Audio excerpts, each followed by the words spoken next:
जो व्यक्ति भावनामृत में पूर्णतः लीन रहता है, उसे अपने आध्यात्मिक कर्मों के योगदान के कारण अवश्य ही भगवत धाम की प्राप्ति होती है, क्योंकि उसमें हवन आध्यात्मिक होता है और हवि भी आध्यात्मिक होती है।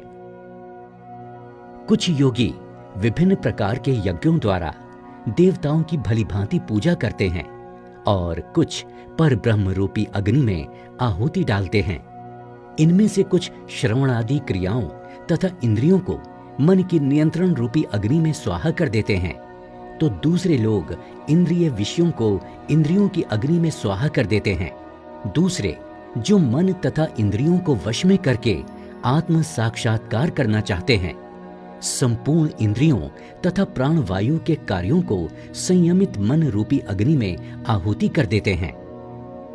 कठोर व्रत अंगीकार करके कुछ लोग अपनी संपत्ति का त्याग करके, कुछ कठिन तपस्या द्वारा, कुछ अष्टांग योग पद्धति के अभ्यास द्वारा अथवा दिव्य ज्ञान में उन्नति करने के लिए वेदों के अध्ययन द्वारा प्रबुद्ध बनते हैं। अन्य लोग भी हैं जो समाधि में रहने के लिए श्वास रोके रहते हैं। वे अपान में प्राण को और प्राण में अपान को रोकने का अभ्यास करते हैं और अंत में प्राण अपान को रोककर समाधि में रहते हैं। अन्य योगी कम भोजन करके प्राण की प्राण में ही आहुति देते हैं।